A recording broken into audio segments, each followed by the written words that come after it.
full dance troupe. That's like 20 of us, but this is the other half of our dance troupe. And what I'd like to do now is have each one of us come up and introduce ourselves and the style of clothes we're wearing, and tell everybody a little bit about the style of clothes that we're wearing today. And I will start out. Like I said, my name is Cricket Rhodes Coneyworthy, and I'm Kiowa and Caddo. And the style of dress that I'm wearing today is a Kiowa cloth dress.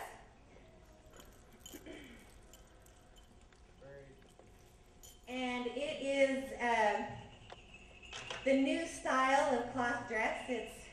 They didn't used to be so elaborate and fancy and have all the applique work that's on here now, but now we do, and we just keep up with the times, and it shows that we are a living, breathing culture, and I like that about ourselves.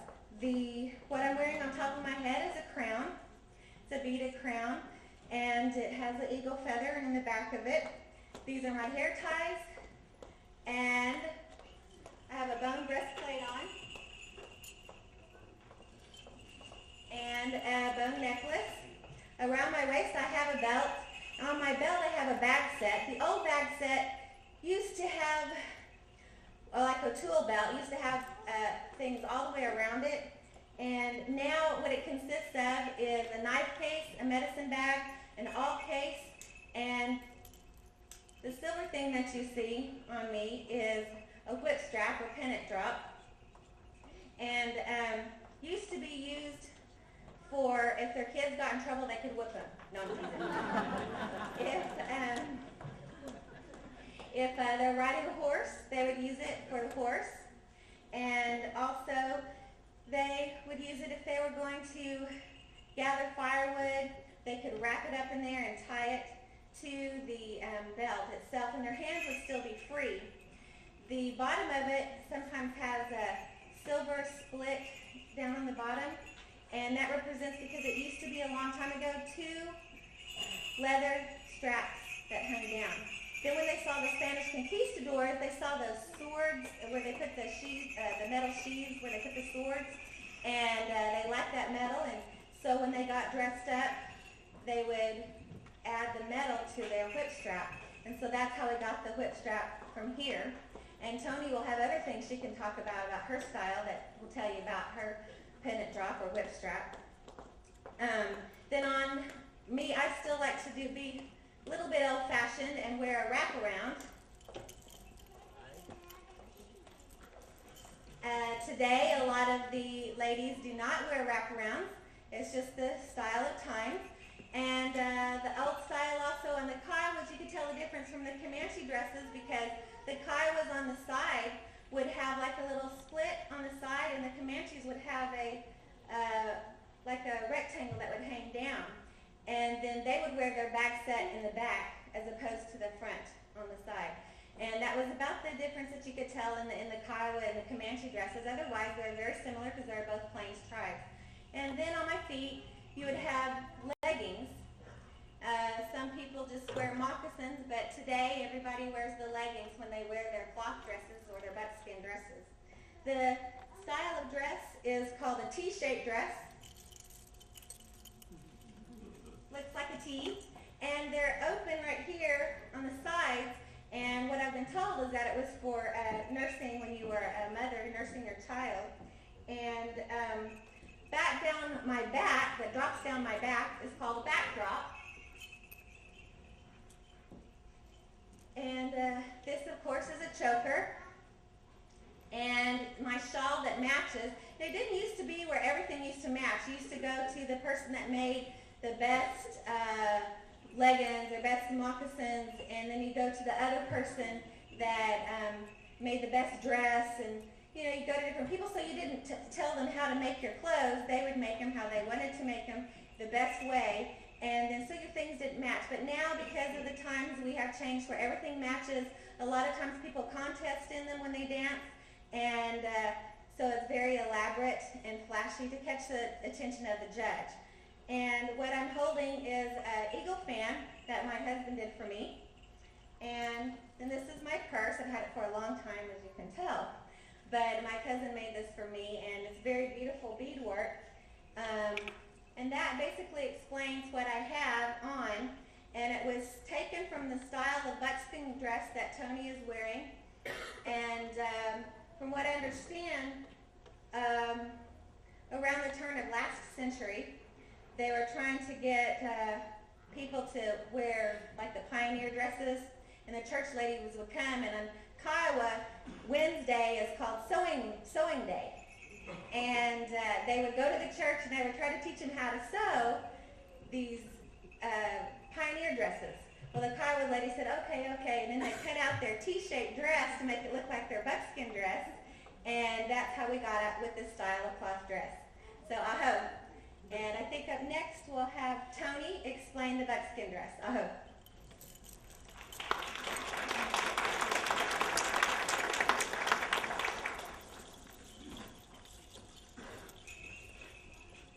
Good morning. My name is Tony Silko. I'm also of Iowa. My name, when it's pronounced correctly, is Sankoki, which means hunting horse. And I'm sorry, it's a little early for a Saturday morning for me. I'm a student at the University of Oklahoma, but I'm glad to be here this morning. I'm wearing a traditional Kiowa dress. A long time ago, you could pretty much identify a person's tribe by the way they were dressed. Today, as Cricket said, we're a lot more contemporary. Our designs have become more elaborate, and as we have access to different styles of beads and things like that, our styles become modernized. But I have a Kiowa dress on. It's mostly signified by the Kiowa leaf, or sometimes people call it a oak leaf. Sometimes it resembles more of a maple leaf. But the Kiowa dresses, you can always tell by show of hands how many have been to a powwow. Okay, so most of you.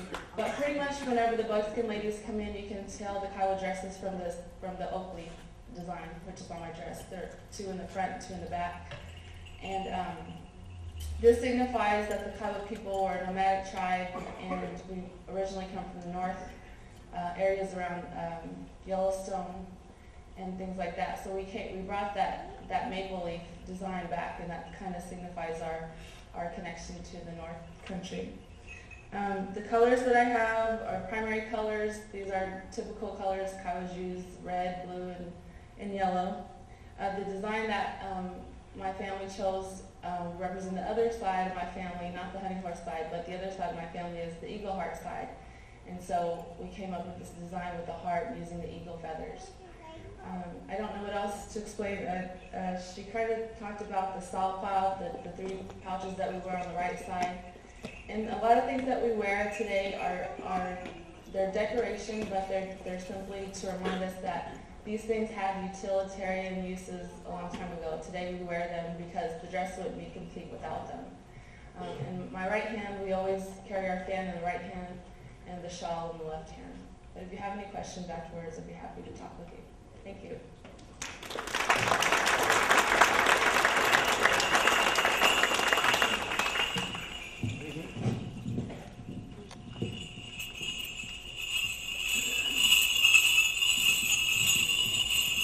Good afternoon. My name is Zach Morris. I am enrolled with the Potawatomi tribe, the citizen Potawatomi tribe of Oklahoma. However, I am also Sac and Fox and Pawnee. You can only be enrolled with one tribe, because that way when the census comes around, you wouldn't be counted like I wouldn't be counted 3 times. Potawatomi, Sac and Fox, and Pawnee. When I was with the Sac and Fox tribe, in our clans, for the Sac and Fox, they have clans, and I belong to the Thunder Clan. And the Indian name that I was given was Biatwata. Can you say that? Biatwata. You didn't know you were going to be speaking Indian today, did you? But that means coming thunder, because it relates to the Thunder Clan. So now that I am enrolled with the citizen Potawatomi tribe, I'm going to see about if they will give me an Indian name that pertains to their tribe. A lot of the people, here we're in a good facility here, because here you're able to see some of the history. Well, what do you know of the history of the Native American? Well, that is in the books. All you see is of a long time ago, that around the 1700s, the 1800s, something like that.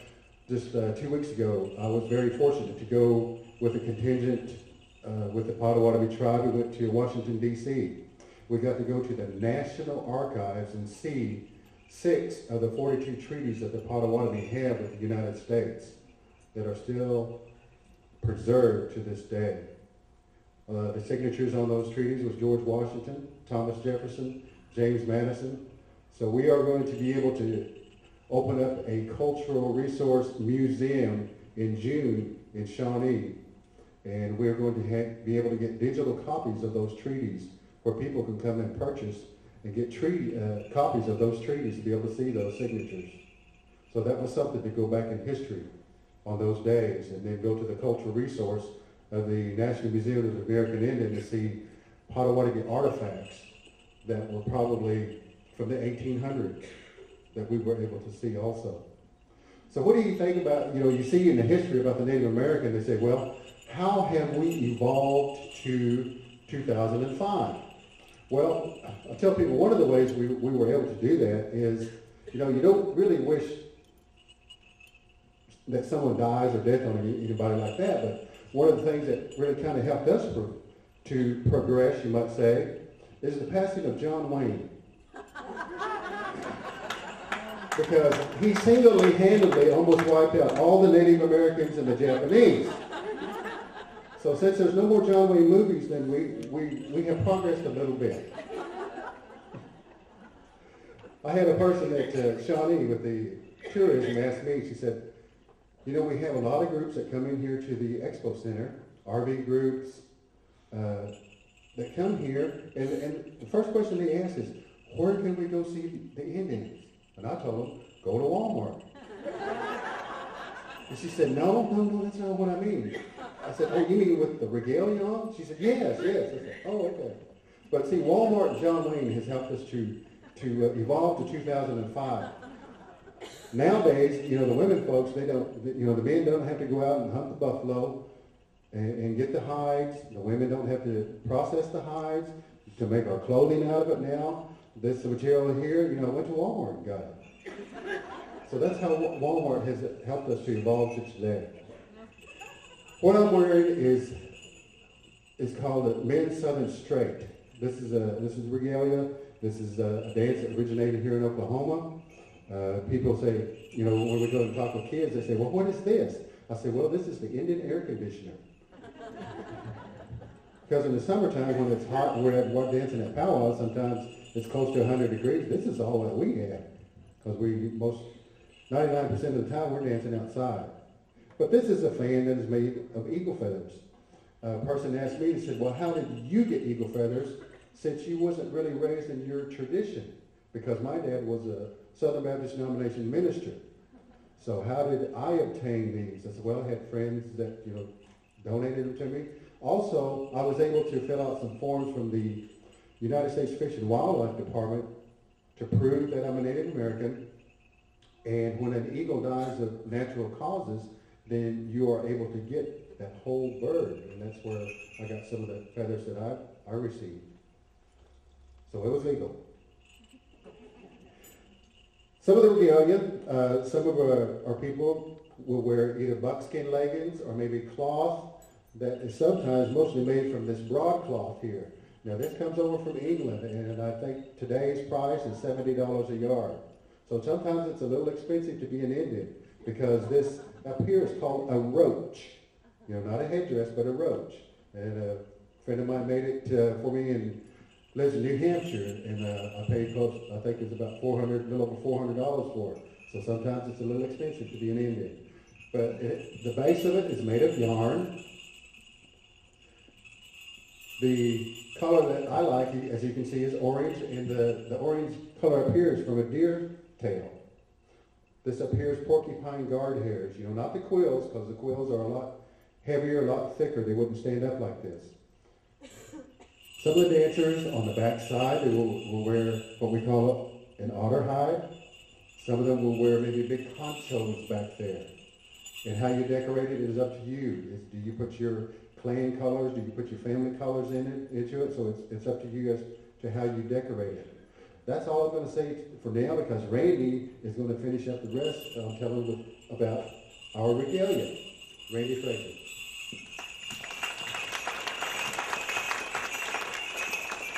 Hello, my name's Randy Frazier. I come from the Prairie Band Potawatomi tribe. It's in Kansas. And I come from the absentee Shawnee tribe. And I mostly make all of my stuff. I had to teach myself most everything, but I had a old elderly punka man took me under his wing and showed me about the straight dance and where it came from and where the first powwow came from, and he showed me everything, and I just kind of learned myself. I learned how to make these roaches, and my family design on my prairie band side is floral, and so my family usually has the gold rose, so I adopted that rose, and I just keep it within my own family beadwork, and thank you.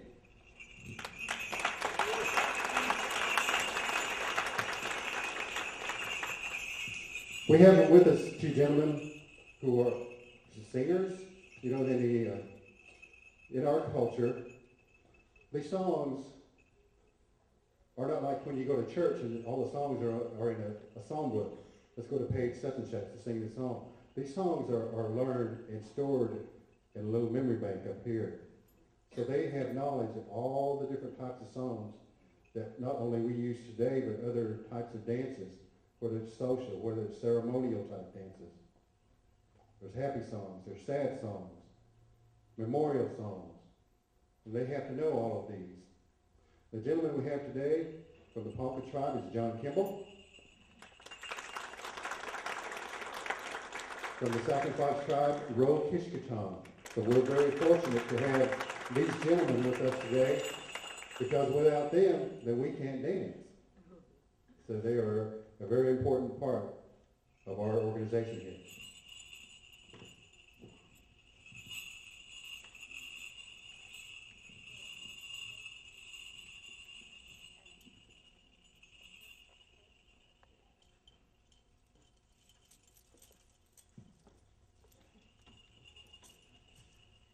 Okay, I think we're coming to time, and they did want me to tell a story before we leave, and we will be back later. The other style of dress that I will be coming out in is a jingle dress, and I just wanted to tell you that I will be wearing a different dress, and it's called the Jingle Dress, and you'll get to see that style on the second half. But this story I'm going to share with you is a same-day story, and it's a short story. And Sander was a trickster. He could change shapes. He was always getting into trouble. And he taught the Kiowas many lessons with the same-day stories.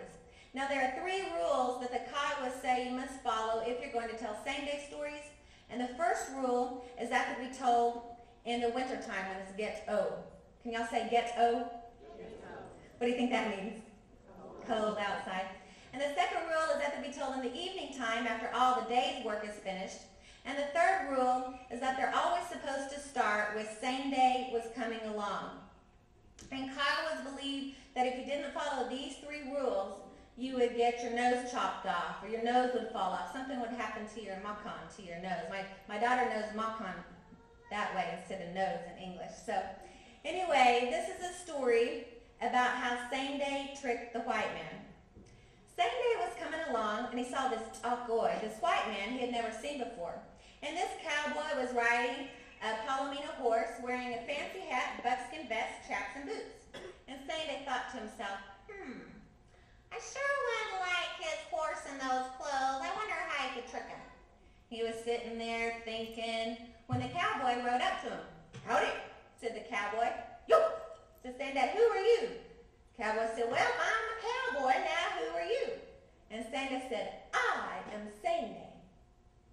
And the cowboy said, oh yeah, I do tell, I have heard about you before. Well, I heard you're that Kiowa trickster. Well, I am also a trickster. And those who know me call me White Man Sandy. Now I bet you can't trick me.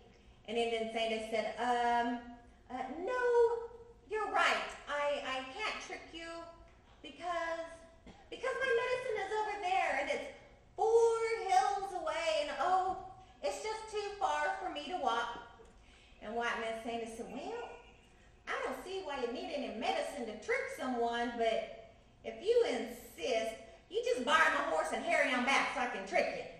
So Indian Santa said, all right. So he gets on his horse and he secretly uses his knees to make the horse go sideways.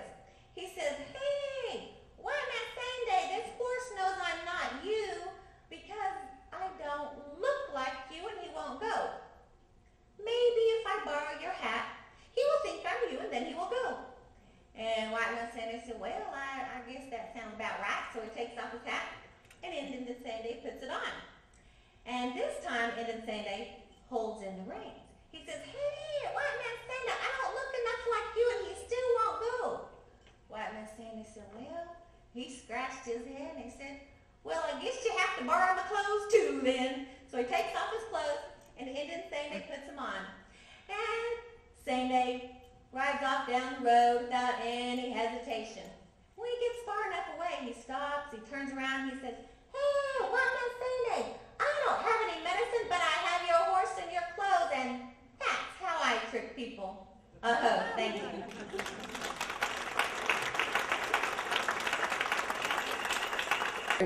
A prestigious award that the Tulsa Library Trust gives every other year, alternating with the Circle of Honor, an award given to an American Indian of distinction. The Tulsa Library Trust raises and uses private money to pay for new programs, books, and services. Without the Tulsa Library Trust and generous families who support it, the library could not afford programs like today's. The purpose of this award is to formally recognize a nationally acclaimed American Indian author who has contributed greatly to contemporary literature. Previous winners were Joy Harjo in 2001 and Vine Deloria in 2003. The award consists of a $5,000 cash prize and a bronze medallion, thanks to the co-sponsorship of the Oklahoma Arts Council and the generous contributions of the Maxine and Jack Zero Family Foundation, Cherokee Builders Incorporated, and the Tulsa Library Trust. Let's thank our sponsors.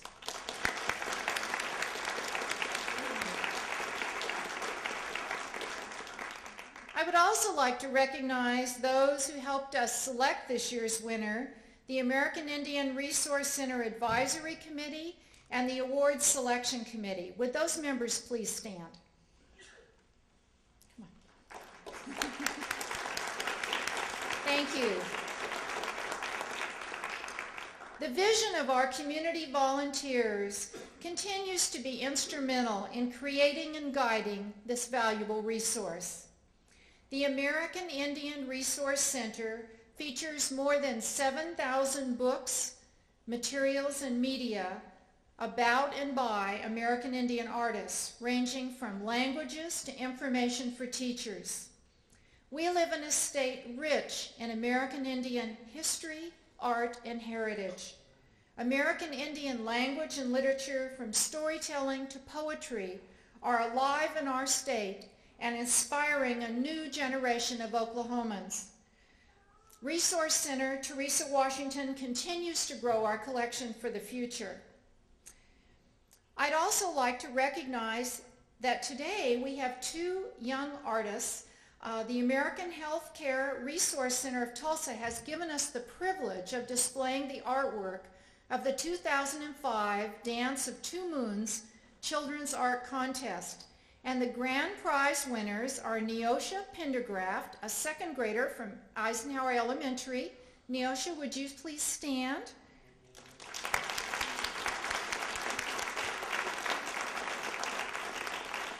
And Casey J. Stokes, a 5th grader from Sequoia Elementary.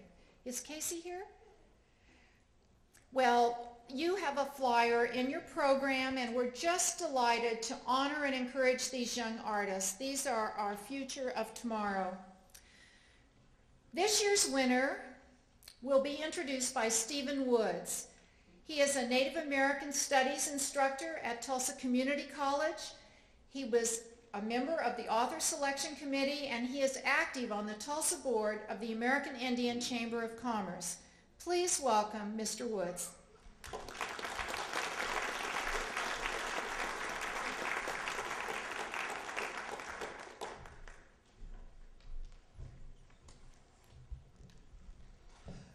Joe Ginale, Osijo.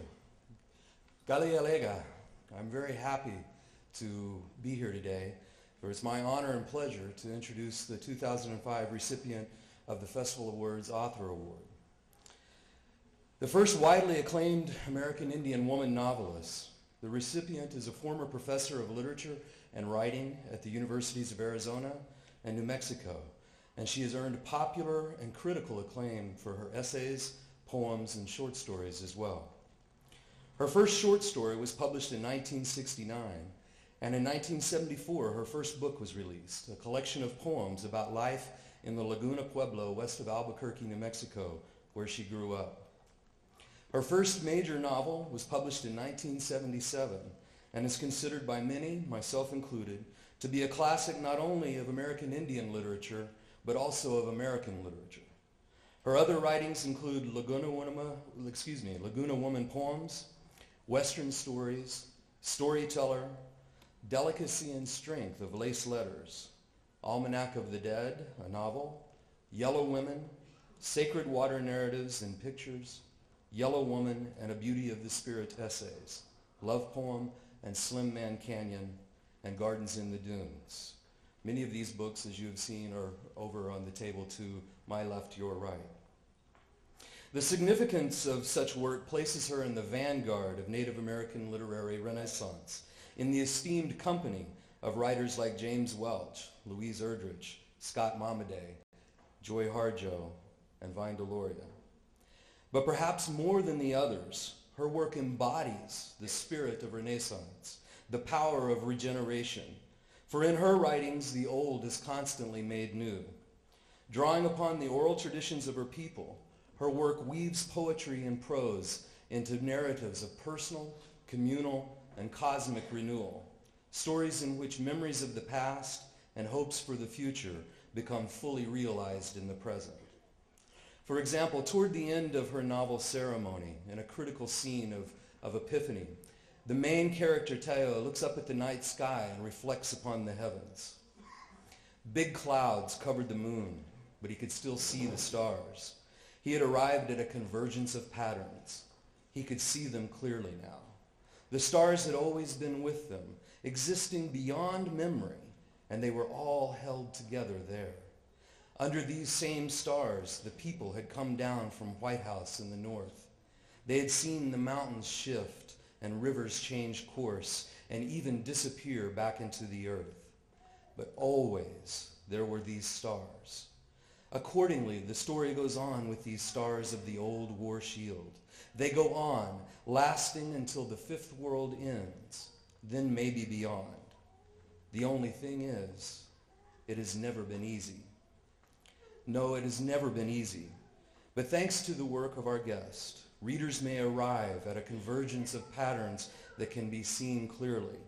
This clarity becomes because she has been like a star, reminding us that stories aren't just entertainment, they are ceremonies, and they may very well be all we have. And so today, her birthday, we have gathered here in a ceremonial way to honor an important writer for the work that she has done and the work she continues to do. Won't you please join me in welcoming the 2005 American Indian Festival of Words Author Award recipient, Leslie Marmon Silko.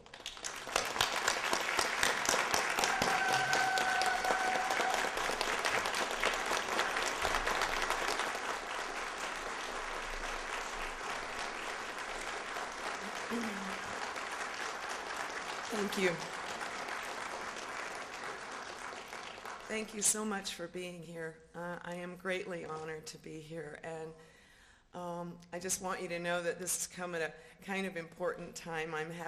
I'm struggling with finishing a novel, and sometimes I ask myself, why am I doing this? You know, the old-time storytellers got to tell stories in a room full of people, and the writing of a novel is done in a solitary way. Although I feel a spiritual presence. I will say I'm not alone when I'm working, and it's all of the voices of the old folks and the old-time people that at Laguna Pueblo, when I was growing up, they took care of us. They took care of all of us. It wasn't whether you were related or not. The old folks watched out for all of us kids, and they answered all our questions and told us stories. And so education was carried on within the community by everybody. Everybody was a teacher, and everybody mattered. I want to commend the Tulsa City County Library, all of the people that have worked so hard for the American Indian collection. In Tucson, we have nothing like this. We are still, Arizona's still in a state of denial about being Indian country. And so I just want to commend everybody here for being a little more aware of the reality. It really is an important time for all human beings. I was commenting earlier that when I was a little girl and I was in school, the teachers used to sometimes make disparaging remarks about some of the practices and beliefs of our people. I remember the disparaging remarks about our concern for the earth, for the water, respecting the water and the animals and creatures. And it's with great pride that in my lifetime I see that these ideas of interdependence of all living things have finally come to light, and that Western European science has actually been humbled to see that all along the old folks who had spent so much time observing and being on this land, that the beliefs and practices were the right ways. And at this point in time, we know now how finite our Mother Earth is, and how all of us human beings, we really are a single family more than ever. And we have to think about human survival. And I go back to the idea that for at least 12,000 years, and probably more like 20 or 30,000, on these continents called the Americas, our big family has been living as children of the earth. And then the newcomers come. They come from different places. They drink the water. They eat the food grown here. And slowly, generation after generation, the newcomers are taken over by this continent. Now, time, when we talk about time in terms of 12,000 years, 15,000 years, how very tiny is the existence of the United States government. How very short a time period is that, and how very long the presence of all of our people. And I'd like to also interject today my feeling of family with the tribes to the south. We mustn't be fooled by these lately drawn borders between Canada or Mexico. We have to remember that we are all one big family, and it has been small-minded and politically motivated deeds that try to separate us, to try to make us not feel like we are sisters and brothers and family. And the world now, the finite nature of the earth brings us back to how we have to live here. And so I believe that this earth, these continents we call the Americas, right now, they're in the process of teaching the human beings how we have to live on this earth. A few years ago, there were terrible floods along the big river. That was the river and the earth telling human beings there are these certain areas that are meant for other beings, but that human beings, you have your own kind of place. And sometimes with the great upheavals of earth, say out in California, also too with the drought which is hitting the Southwest, to teach and humble the human beings there how you have to live on this earth. You can't have golf courses. You can't have artificial lakes. You can't have all of these things. And the day of reckoning draws closer and closer. We are now in the Tucson area. We're in the 7th year where the rainfall has fallen short 3 inches for 7 years. 3 times 7, 21, something like that. 21 inches less rain. And so all of this wasteful kind of living and we all in some way may be partaking of it there. We're about to get our little lesson from Mother Earth.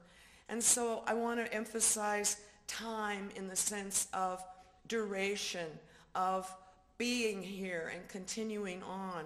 And we know it isn't easy and that it's a struggle. And how do we survive? With one another, with one another.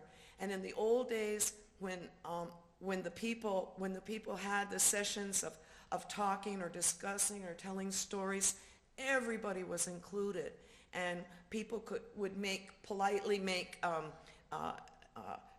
additions or give different versions. And so there was a sense of all human knowledge residing in everyone's brain. So everyone was important. The very old, younger person, maybe some person with a handicap, and yet that person knew a trail or a location that nobody else knew. And so the sense of shared knowledge and the importance of community has always been with us. And it's about survival. Human beings, they've been studying, and there's just recently came out that there was way back hundreds of thousands of years in human history some catastrophe, so that the human beings, they say, we only numbered a few thousand. And the same thing, I guess, happened to the chimpanzees and other creatures. And yet somehow we persisted. To survive, we need diversity. Monoculture, monolanguage, that is truly the end of the human species if the humans fall for that. We have to have many different ways. We have to have many different languages and many different beliefs, because we never know when some big hit might not come in. Maybe it's some kind of asteroid. Maybe we don't know. But when monoculture exists, just one way, just one language, just one way of seeing the world, and something terrible happens, that's it. There's nothing to fall back upon. And we come then to the library. My father always said, learn how to read, because then if somebody won't tell you something, or if you're just ever all alone, maybe you can find a book and you open it up and there are all these worlds and times and things. And it's true, books in the old, amongst the people to the south, when the conquistadors came, there were great libraries in Mexico. The Mayan people had great libraries full of books of astronomy, mathematics. They had a mathematical equation to figure the risings and settings of Venus, something that U.S. or Western European scientists were not able to do until they got high-powered computers. How did the old Mayan astronomers and mathematicians do it? Well, we don't know, because in 1540, Bishop Landa burned the libraries of the Americas. Why did he burn our Indian libraries? Because the books that were there, the people held as sacred, as living beings. And even now at my house in Tucson, I have it full of books. And to me, each one is full of the words that came. Often the words come first in the voice, and then somebody writes it down. But the two are like this, and I feel the presence of all of the people and the beings who have whose knowledge and their stories are enclosed in the books. And so this regard for the book, I remember when I was in school, they tried to make us feel like we had nothing, that the Indian people, that we had nothing or less than nothing. And then as I learned about the great libraries of the Americas, and as I began to celebrate our oral literature, the spoken word, for which I see the basis of all our Native American literature, and we're world class. We're world citizens. We're not American citizens alone or U.S. We're world citizens. Before the United States government existed, at international law, the sovereign tribes of the Americas were recognized at international law. We might have been conquered. Thank you. We might have been conquered, but at international law, we were still conquered sovereign nations. And nothing changes that. And the U.S. government and these states can negotiate all they want vis-a-vis gambling, but they can never change our standing at international law. And so we have existed as tribal nations longer than the United States government. Don't ever forget that. Don't ever forget how long our people, with their diversity of practices and beliefs, how we have survived without any of the kinds of paraphernalia that sort of keep this technological monoculture limping along. And so more than ever, it's important to encourage diversity, to explore these different ways of seeing the world and relating to the world, and most of all, to celebrate what all of the old-time folks had taught us. There's one race, the human race. We're all of the same family, and we all have a stake in one another. And so I just wanted to say those things, and then I'm supposed to leave some time for questions and answers, and I said, oh, I give such long-winded answers, so I don't want to go on too long, but just to say that libraries have always mattered, that Indian people have always been people of libraries, even if we might have been quite a distance away, and that we're all I was especially knocked out some years ago when I went to Chiapas, which is the farthest down in Mexico, right next to Guatemala, where my shirt comes from. And the stories down there, the old-time stories, which at Laguna we call the Hamaha stories, that the people down there have the same stories. And there's been a lot of, for political reasons, pressure to make all of us tribal people break apart from one another, and especially now with the gambling and the competition like that, to try to destroy our sense of family, to destroy our sense of brotherhood and sisterhood. And we've got to continue to resist. And resistance, I mean in the most beautiful sense of persisting and loving one another, loving the earth, loving the old ways, and just continuing on. So anyway, I also just want to thank you again for this honor.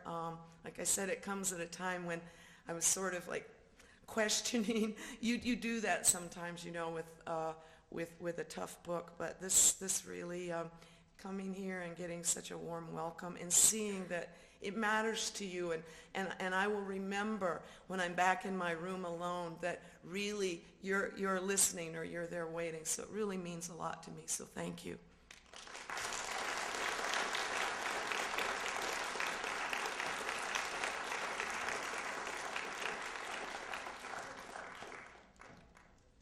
And now I guess we'll have some questions. I'm going to get a mic here if I can get it.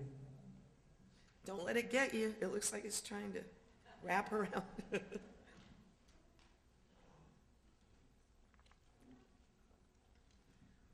Okay, if you have a question, raise your hand. I'll bring the mic to you.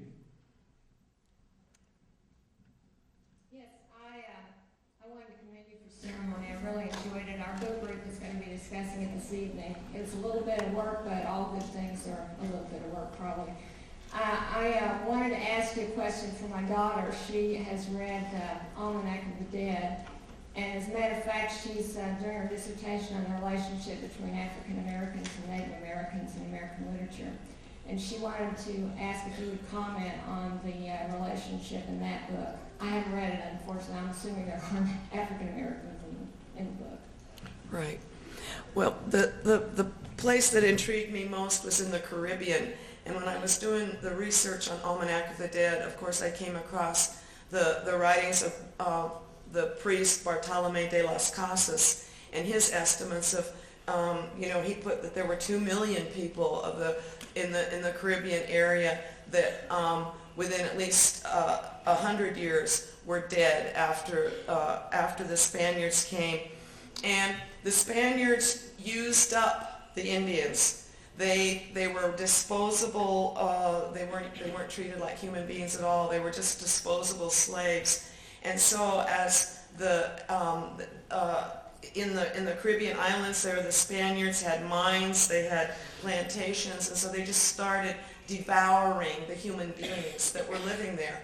And when they ran out of Indians in a convenient area, they began to bring in the African slaves. And so I often say, you know, what would have happened to the rest of us? The slave hunter de Guzman was already in Sonora. He was headed for where the Pueblo, where my people are, gathering, capturing people to be slaves. And then they brought in the African slaves. And so in a very horrifying and strange way, I came to the realization that in some way the bodies and blood of the African slaves in some way bought the rest of us maybe a little time, or maybe took some of that burden of that terrible, because with all of their discoveries of minerals and the possibilities of making money there, they had to have slaves. And so it's on that level, first of all, that without them,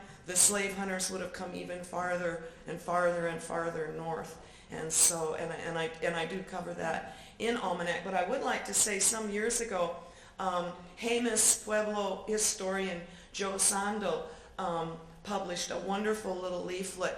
He's done a lot of research into the Pueblo Revolt of 1680. A proud moment for us down in the Southwest. Simultaneously, on the same day, without telephones, email, everyone rose up against the Spanish conquistadors. We got the Dene and the Apaches. Everyone for one day set aside little disagreements and so forth. And on that same day, they used runners. Runners ran from Pueblo to Pueblo to say when it would be. And the people rose up and they drove the Spanish government completely out of the Southwest. And there were about 300, I guess, 300 of the Spaniards didn't make it out. It's true that 8 years later they came back in. It was called the peaceful retaking. But one of the initial planners of one of the collaborators on the Pueblo Revolt of 1680 was a man who was half Tusuki and half Moor, or African American. And so right down to the earliest moment of resistance, rebellion, that closeness has been like that. And then when you look at West African beliefs about Dambala, the giant snake, the benevolent giant snake, and then in the Americas we have Quetzalcoatl, or at Laguna Trui, so that you can see that there is this, when it comes through Mother Earth and through the spirit beings, that there is this close relationship, at least with West Africa. They've got Old Spider Woman, they've got the twin hero brothers, and so it's a very, and again, this closeness for political reasons in this country has been downplayed or not acknowledged at all, because for the worst kinds of reasons.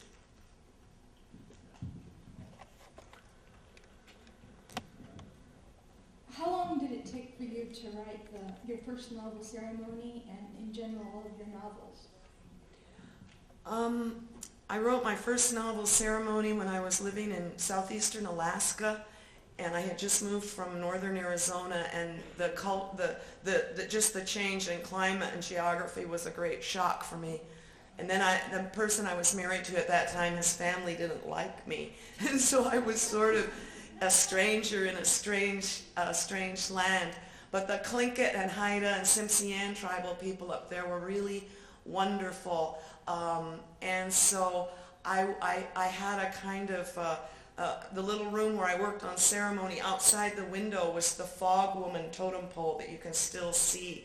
And it shows Fog Woman and with the little mosquito punishers that were turned loose on the human race. And so I could get up from my desk and look out the window at the fog woman totem pole. But mostly it rained and rained, which was good, so I stayed in there. It took me about 2 years to write it, but I have to tell you that I wrote that novel to save my life. I was, maybe not literally, but in a more figurative way, I felt like I might die up there. And so when I started out, I was really having a hard time. And then the farther I got with the novel, I started to feel better and better. And so I always say that, you know, that's kind of how that got started. It was supposed to be a short story. It was supposed to be a funny short story. And then I got to working on it and realized that all my life I had felt very hurt by things that teachers said to us at school against Indian ways, and also that I understood that if the monoculture on the outside didn't know and understand or have any way to begin to appreciate what contributions we've made and continue to make, that we would never, with monoculture, you have to identify yourself, and of course it takes a lot of pushing. With Gardens in the Dunes, my last novel, they wanted to take out the whole first part about the sand lizard tribe. They wanted, basically, the publisher still, with me, try to remove the parts that are all Indian, you know, and then they want to go up to the part where the Indians began to be with white people. But so you still have to do that. Almanac of the Dead took 10 years. Gardens in the Dunes, I don't know how many years it took, but Almanac took 10 years. And when I got done with that, it just about finished me. But that's because the way I work, I write to find out what it is that's going on. I write to find out what I might know or what others have taught me. So the way I work is very scary. There's no outline. There's only a few ideas, and then I just find my way somehow.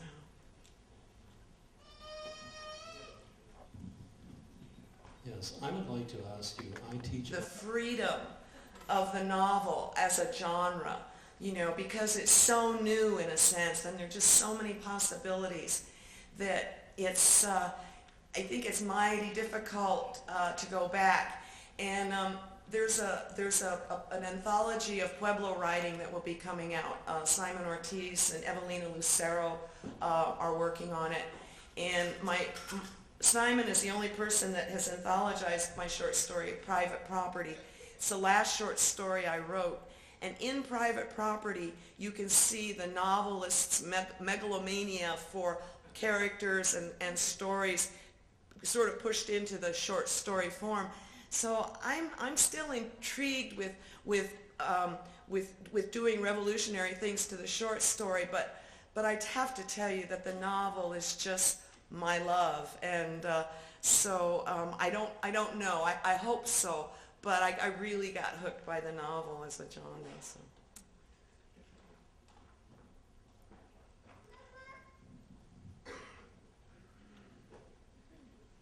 I have a question as well.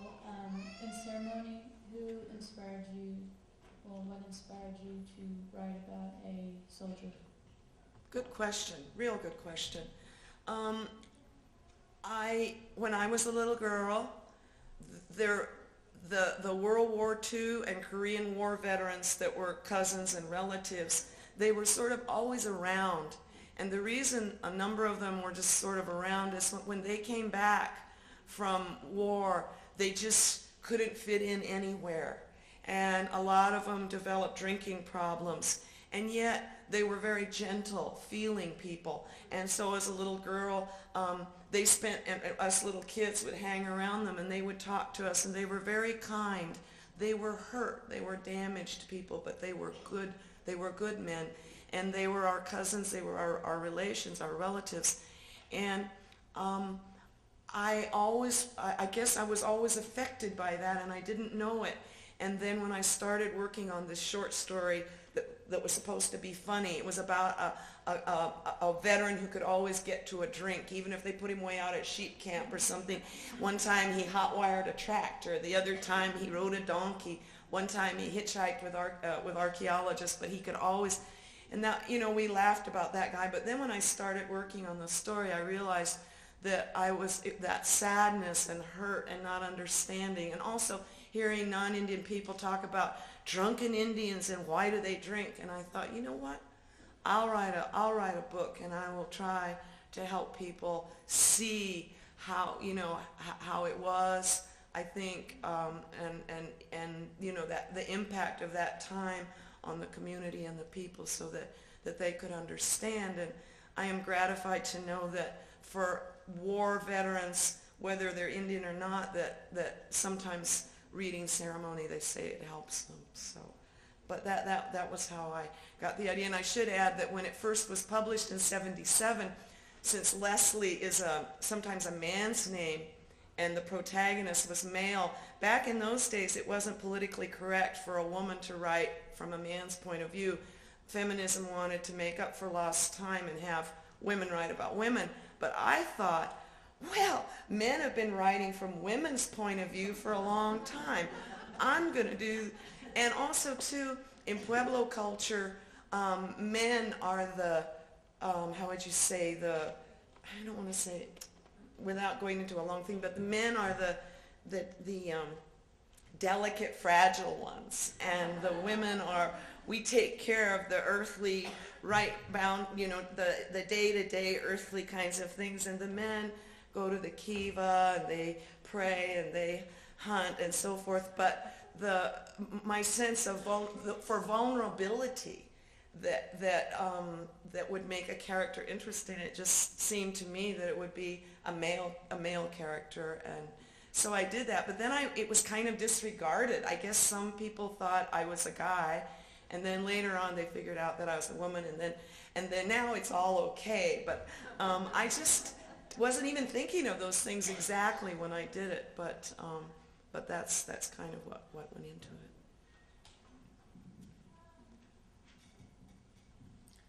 I'm a retired teacher, and it bothered me to hear you say, talking about the disparaging remarks that were made against you.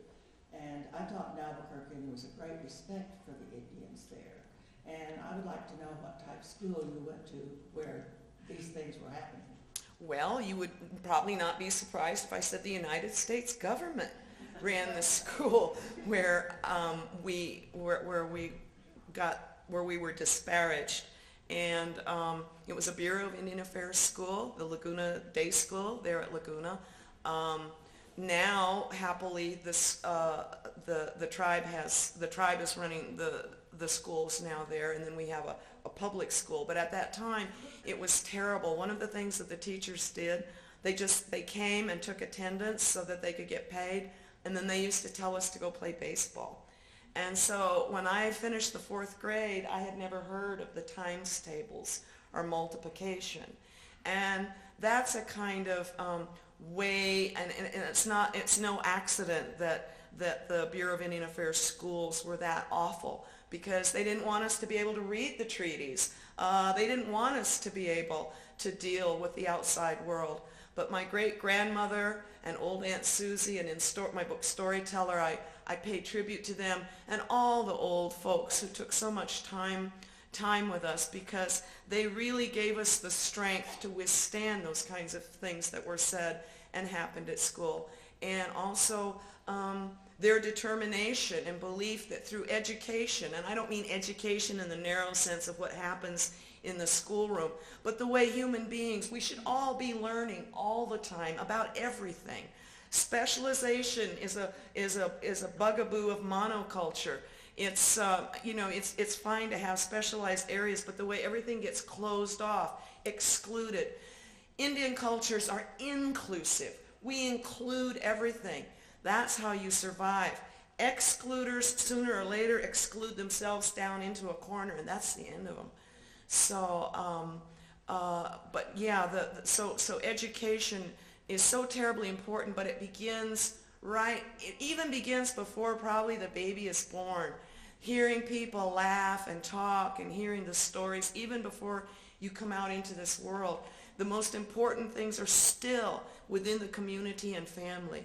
And the beauty of the library is that it isn't tied in with school, because school and boarding school has been an instrument of denigration and even to crush our Indian people. And so sometimes working through schools, even now, there's a negative feeling. Because in the Southwest, you want to remember, they used to round us up. I guess they did over here too. But used to chase kids down, round us up, and send us off for 9 months without seeing our families. My great-grandmother was sent to Carlisle, Pennsylvania for 2 years. They hoped that all the family ties would be destroyed. So school, especially government, Bureau of Indian Affairs schools, that legacy tainted the idea of the word education. And so that's why I think a library is wonderful, because it is a more neutral ground, and also too because we had the great libraries in the Americas, and so fitting that this library should once again we should have the books of Indian books here. I too enjoy reading very much, and my father passed this love on to our family. I just got through reading Gardens of the Dunes, and I was very impressed with the amount and kinds of information about the plants that you describe in your book. I was wondering what kinds of research and how much research you had to do to include that, and maybe you had a lot of knowledge within your own self about the plants from your area. Thank you. Yes, I'm a frustrated gardener, and in Tucson, because you can have a garden in the winter, but you can't have gardens like we did at Laguna. And so I suppose I've always kind of been interested in flowers and plants. And what happens is usually before I write a novel, I start getting interested and I start reading, which brings us back to libraries. I went and got a lot of nice big books on gardens and plants from the library. I went to the library and found a book about plant hunters. When I planned Gardens in the Dunes, I planned it to be, I thought, well, after Almanac of the Dead, everyone was complaining about how political it was. So I thought, you know what? I'll write about gardens and plants. That won't be political. Well, that just was my own ignorance. As soon as I started reading, I found out that the plant collectors and the plant hunters were right behind the conquistadors and the padres as they marched into any new conquered part of the world. And that actually there's nothing more political that can be than to start talking about the garden and where did this come from, because almost everything that isn't indigenous, the colonialists went out, the imperialists went out and brought them back.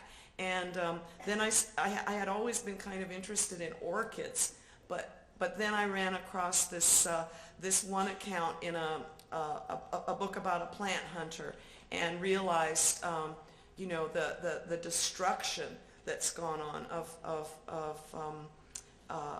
habitats by these collectors. They would go in, and if they were told to gather all these rare orchids, get as many as you can and destroy the rest, so that our competition can't come in and gather them too.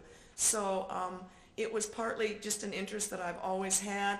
And then what happens is after a while, when I get to a certain point, I guess then I start writing, and then sometimes I have to, for Gardens in the Dunes, my Italian translator invited me to Italy, and I spent 2 weeks looking at Italian gardens, and so I kind of work like that. It's not very orderly, and I usually, like stars, I have a lot about stars and the sun and solar mass ejections and electromagnetic charged particles hurled at Earth from the sun. But I've, even going back to ceremony, I guess I've always been interested in the stars. So so I guess I say I'm reading all the time and I'm researching all the time, even though I don't know what it is I'm researching exactly. But hello, my name is Carol Butler, and I am a member of the Kiowa tribe, and I also not assigned a CDIB member of the Caddo tribe, but I am Caddo also, Kiowa and Caddo. I do not wish to ask a question, although I would love to. I want to make a statement referring to a situation that you referred to a number of times in your presentation, and that is the earth. Brothers, sisters, Mother Earth, Mother Earth. Let us not destroy it. Let us work together to preserve what is here and to protect what was given to us by our ancestors. This is what I wish to say, and also thanks to the Tulsa City County Library Association for recognizing you and giving you this great, great honor. We are so proud and happy for you. Amen. Amen.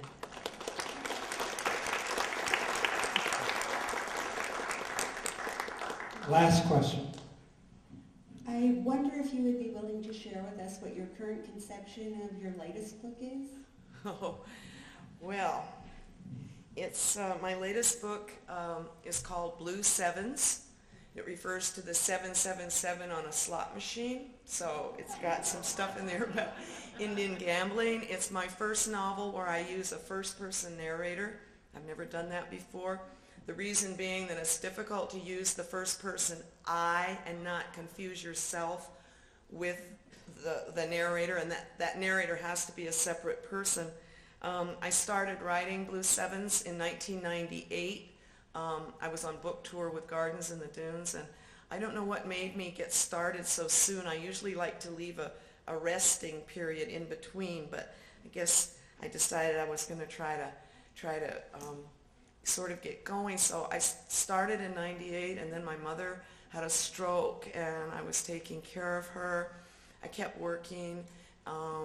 Then she passed away on July 11th, 2001. That was very difficult. But then 2 months later, 9/11 came. And I have to tell you that Blue Sevens up to that point had been very mysterious. It took place a little in the future. It had, Tucson had been, half of the people were gone overnight, evacuated. There were police and government, and something had happened. This was already, I had already written this before 9/11. After that, I suddenly realized why the book that I was working on had these strange things in it already. So for me, it was, again, which something that happened with Almanac of the Dead, it shakes you a little, but you have to continue, and that is that there is something about the word and the power of the word and the power of narrative and of stories. And I've seen it time and again, and I don't understand it, but I believe in it, and I respect it.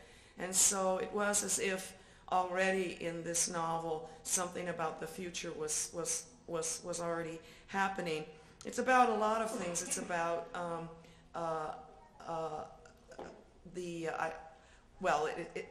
the narrator has had a gambling problem. She doesn't have it anymore, but her problem was that she thought that she was helping each tribe when she would go to the tribal casino. But finally her old car wore out going there, and so now she's in Tucson in this very strange kind of circumstance. But it also gets into things. I wanted to take a lot of the conspiracy theories from the 60s about the killing of JFK, Martin Luther King. I'm very interested in the deep system of tunnels that the United States government has all through this country. So I do a sort of futuristic things. I don't know if any of you remember that old TV show, Playhouse 90. There was once a show called Donovan's Brain, and it was the brain was in this big glass beaker, and the brain was still, I guess they had some kind of thing so the brain could talk. And so in Blue Sevens, I have J. Edgar Hoover's brain in this little down underground, and he's still sending out his things, because I tell you that in the research I've done, It seems to me that towards the end he was really out of control, and I really feel that someday they will release records that will show that he had Martin Luther King killed. I really believe that. So I had to put J. Edgar Hoover's brain in there and underground with all of the nefarious things. So I have to say that it's somewhat of the direction that it's going is not exactly a happy one, because in it looks like the right-wing militia, Army of God, those kinds of people that went after that federal judge in Chicago. It looks to me like that's the greatest threat that we face in this country, and not a threat from outside, but a threat from within. Okay. Thank you so much for coming.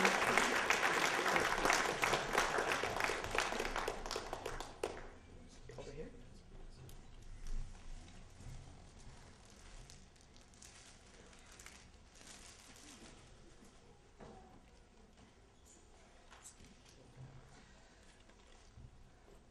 On behalf of the American Indian Festival of Words and the Tulsa City County Libraries, I'd like to present Leslie Marmon Silko with the Author Award for 2005 Festival of Words.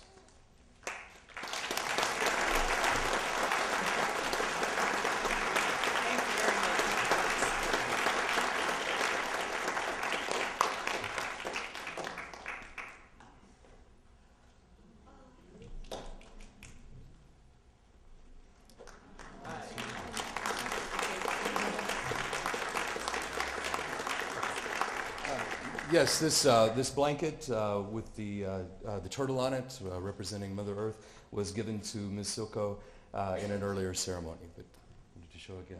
Yes. Thank you.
Hello?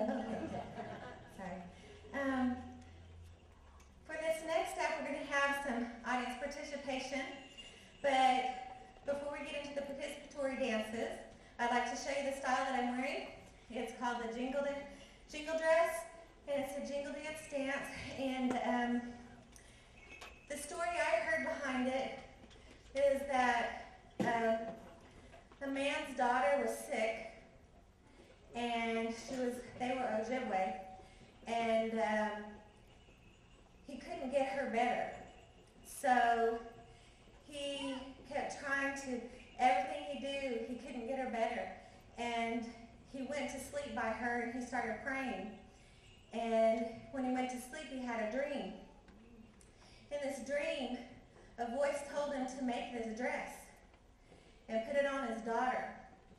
So his family made this dress for his daughter, and they put it on her, and they had to carry her around the dance grounds. And then the second time they went around, they helped her walk. The third time she was walking by herself, and by the fourth time she was dancing. So this dress is a healing dress. And so it's not done lightly. And I'd like to present to you the Jingle Dance. Right.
This next dance that we're going to do is called the Scalp Dance.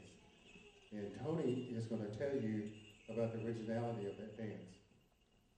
We're just going to give Cricket a minute to catch her breath. But this dance is the Scalp Dance. It's a dance that's only done in certain areas, certain dance grounds, and certain times of the year.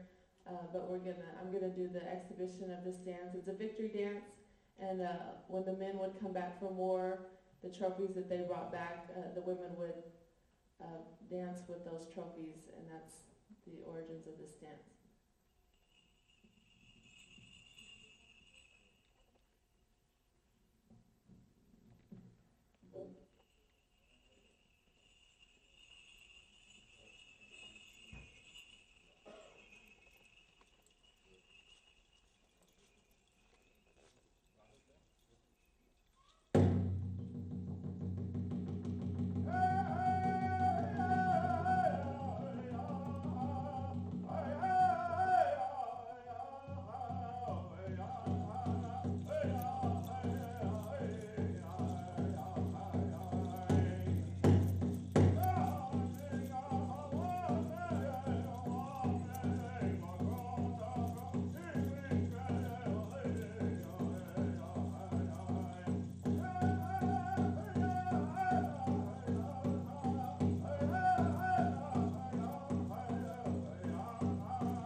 Thank you very much.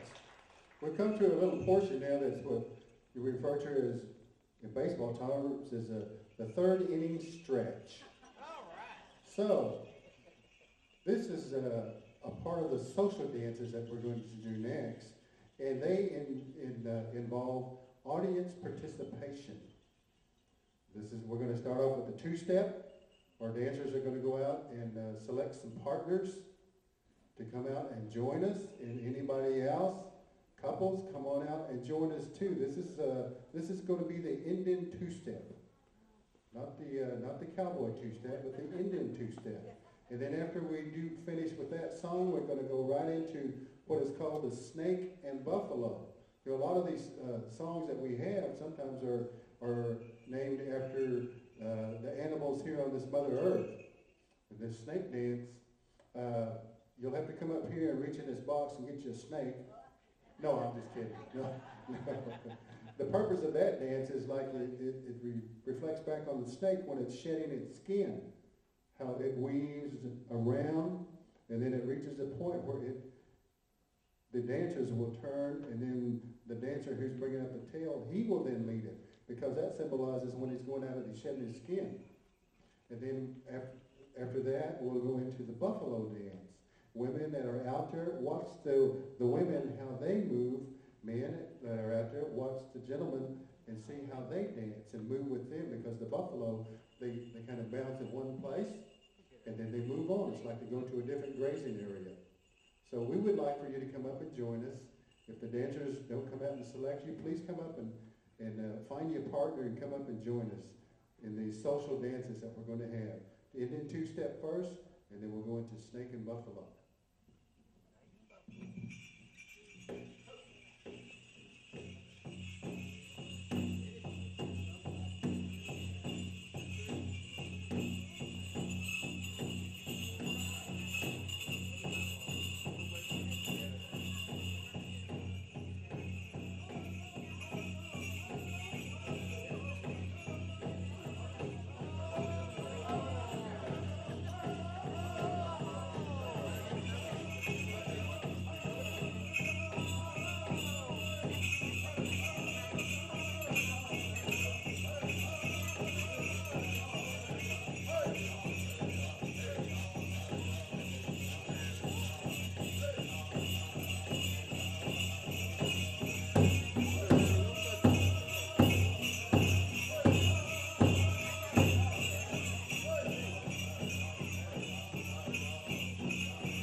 to this one.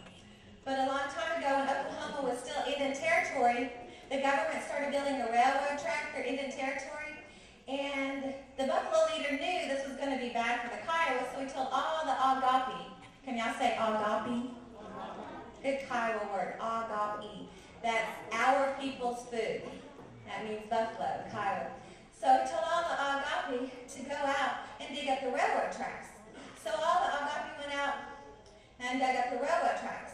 Well, the government didn't like this, of course, so they hired the 10th Cavalry to go out and shoot the Agapi. But the buffalo leader didn't care. He told all the Agapi, he said, we were put on this earth to help the Kiowas. We used to live in a hole in the ground, and now we live out here on the open earth, on the plains, so we can roam and be free with the Kiowas. So we owe it to them because they freed us. So they continued to dig up the railroad tracks, and then people started putting up fences, and he said, knock those down too, so they started knocking down the fences. But despite the Agapi's effort, the railroad tracks were completed and trains started going through, and people would put their guns and the rifles out of the train windows and just shoot the Agapi for no reason. And keep going. Now when Kiowas killed an Agapi, they used every part of it. For their clothing, for their houses. So they had hamburgers, they had buffalo burgers. Really good. And they used every part of the bones for tools, everything. When these people did it, it was just target practice and they kept going. So those buffalo bones kept piling higher and higher and higher by the railroad tracks until there were 10 times the height of a man and as far as you could see down the railroad tracks. And the Agapi leader, he used to have hundreds of thousands, up to millions of buffalo around him. He hadn't come across one buffalo in days, and it was going on weeks. And he went out to try to find the Agapi, and he came by those railroad tracks, and he saw this huge wall of bones. He started walking down this wall of bones, trying to find the end of it, because he couldn't even see the end of it. And he started recognizing some of those shapes of those bones. He saw his grandparents' bones. He walked down further. He saw his parents' bones.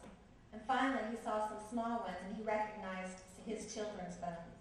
And when he saw this, he knew he could no longer help his Kiowa people. So he went out and found that the rest of the Kiowa, there were around 30 Kiowas. Kiowa that found the rest of the buffalo, there were around 30 buffalo. And he told them they were going to have to leave the Kiowas. And they started walking toward a mountain called Mount Scott near Lawton, Oklahoma, if any of y'all have ever been there. And a young girl woke up. She didn't know why she woke up so early in the morning, but she walked outside of her teepee, and it was misty outside. And that mist parted, and she saw the Agapi leader. He stopped, and he turned his head to look at her, and she started crying. Because she knew that the Agapi were leaving the Kiowa, and her whole way of life would change forever. And the buffalo kept on walking toward the mountain. When they reached Mount Scott, the mountain opened up.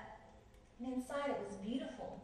The air was clear, the water was clear, there weren't people shooting them anymore.